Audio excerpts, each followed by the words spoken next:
दोस्तों नमस्कार। आप देख रहे हैं एपी के द रियल स्टोरी।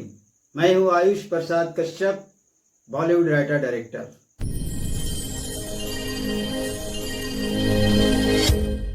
आज सलमान खान की फिल्म सिकंदर का रिव्यू करेंगे। सलमान खान की सिकंदर फिल्म 200 करोड़ की बजट वाली फिल्म है। लोगों का कहना है कि ये फिल्म फ्लॉप हो गई है, लेकिन जैसा मेरा अनुमान है कि अब तक फिल्म 70% अपना पैसा कवर कर चुकी है और ये अगर हिट नहीं तो फ्लॉप भी नहीं हो सकती, पैसा रिकवर कर लेगी।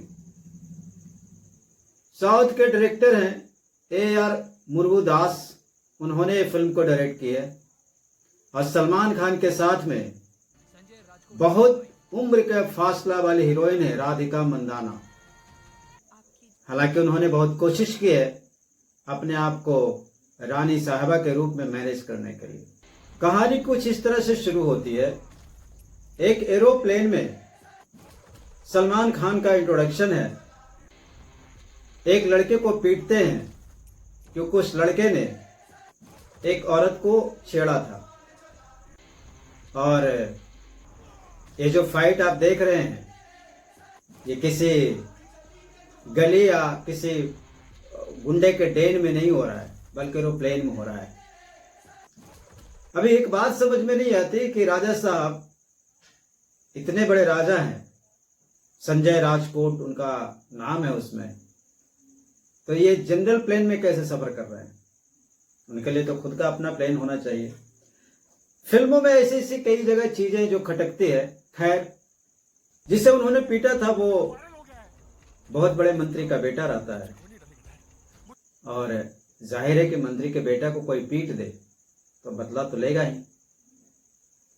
इसलिए उन्होंने एक अपना पुलिस ऑफिसर को राजा साहब उर्फ संजय राजकोट को अरेस्ट करने के लिए भेज दिए।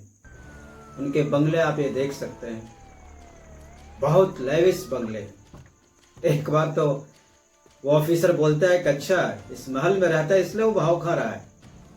उसका असिस्टेंट बताता है कि सर ये महल में काम नहीं करता है, बल्कि ये महल उसी का है। एक बार तो उसे भी आश्चर्य होता है। और ये बंगला आप देख रहे हैं कितने लेविश है। बड़ी कम फिल्मों में इतने अच्छे बंगले दिखाते हैं, मुझे खास करके बहुत पसंद आया। लेकिन जब वो अंदर जाता है तो उनकी पत्नी रानी साहिबा जो कहते हैं कि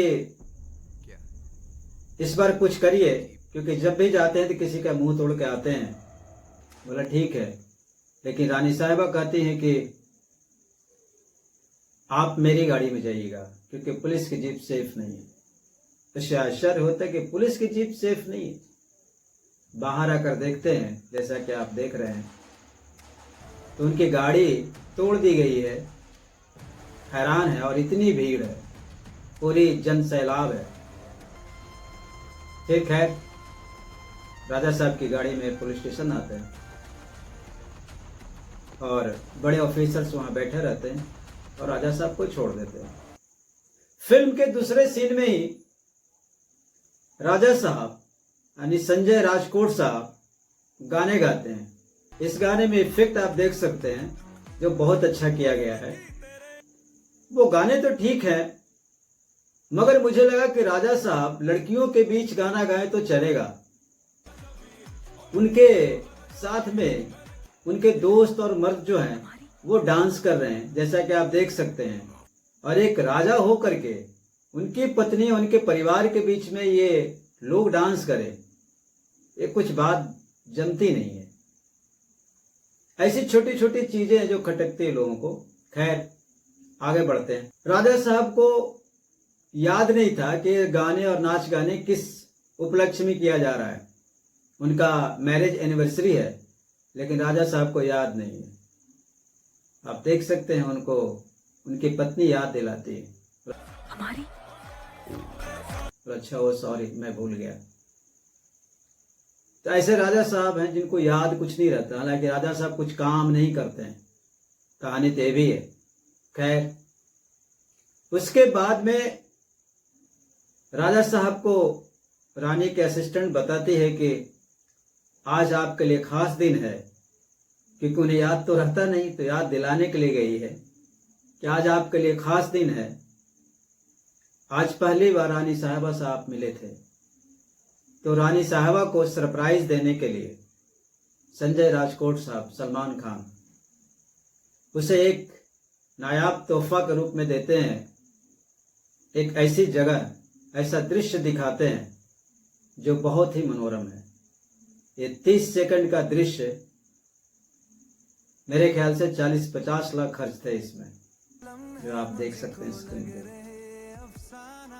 पूरी फिल्म में सबसे अच्छा सीन मुझे ये लगा। अरे ग्लैमरस और ग्लैमर जिसको बोलते हैं, तो बहुत अच्छा सीन है। कहानी का मेन मुद्दा ये है कि रानी साहिबा प्रेग्नेंट होती है और उनका मिसकैरेज हो जाता है, और इसी सिलसिले में उनकी मौत हो जाती है। दर्शकों को ही बड़ा लगा कि अभी अधूरा प्रेम था, प्रेम तो कुछ खास दिखाए नहीं। जो लोग सलमान खान से उम्मीद रखते हैं, तो बड़ा दिल छोटा हो गया कि ये क्या हो गया, मगर कहानी इससे आगे थी। और मैं जहां तक समझता हूं कि ये नया और फ्रेश आइडिया है, न कि किसी फिल्म का रिमेक है। ये आइडिया काबिले तारीफ है।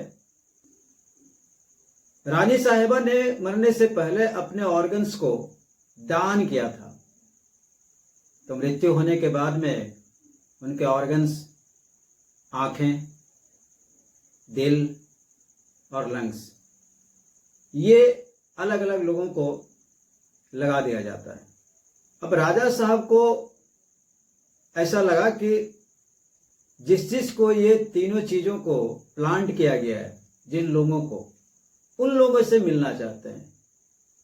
फिल्म की कहानी यही है। वो फिर से उन आंखों को देखना चाहते हैं जिसके शरीर में वो दिल लगा है, उससे मिलना चाहते हैं। जिसके शरीर में वो लंग्स लगा है, उनसे मिलना चाहते हैं। तो पता चलता है कि मुंबई में ये 3 लोग हैं, और ये तीनों को एक धारावी में एक बच्चे को लंग्स दिया गया है, जिसे आप देख सकते हैं। और दूसरा, एक साउथ इंडियन परिवार में एक बहू को आंखें दी गई है। ये बहू हैं, इनकी आंखें लगाई गई है। और एक लड़की है जो एक लड़के से प्यार करती है, यंग लड़की है, उसको हार्ट ट्रांसप्लांट किया गया। ये तीनों से मिलते हैं और ये चाहते हैं राजा साहब कि इन तीनों के लिए मैं क्या कर सकता हूं। तो धारावी का जो लड़का है वो तो कचरे में रह रहा है और झोपड़पट्टी है, बहुत दुर्दशा वहां पे है, कचरे जलते हैं, धुएं होते हैं, पूरी तरह से परेशानी लोगों को, उस परेशानी को खत्म करना चाहते हैं। फिर वो साउथ इंडियन परिवार जो पति पत्नी में झगड़े हैं, परिवार में झगड़े होते हैं, उसे सोल्व करने के लिए पैसा सबसे बड़ा प्रॉब्लम है, उसे उस हिसाब से खुश करते हैं। और जिस लड़की को दिल दिया गया है, उस लड़की से मिल करके जो उनका प्रेमी है उसको समझाते हैं और बात करते हैं। ये कोशिश करते हैं कि तीनों खुश रहे कम से कम। इस बीच में आपको तो पता है कि इन्होंने एरोप्लेन में जिसे मारा था वो बहुत बड़े नेता का बेटा रहता है। प्रतीक बब्बर ने काम किया है, इसमें बनाया उन्होंने। तो ये तो जरूरी था कि विलेन बदला लेगा। तो होता क्या है कि ये पता लगाता है विलेन कि ये मुंबई में है, संजय राजकोट साहब। तो उस तीनों को वो कैप्चर करना चाहता है विलेन, उस औरत को, उस लड़की को और बच्चे को, ताकि इसे अगर गिरफ्त में ले लेंगे तो राजा साहब खुद घुटने टेक देगा और सभी को उठाने के लिए आदेश देते हैं। सभी गुंडे उन लोगों के घर पे पहुंचते हैं, लेकिन उन्हें पहले पता चल जाता है कि ऐसा होने वाला है।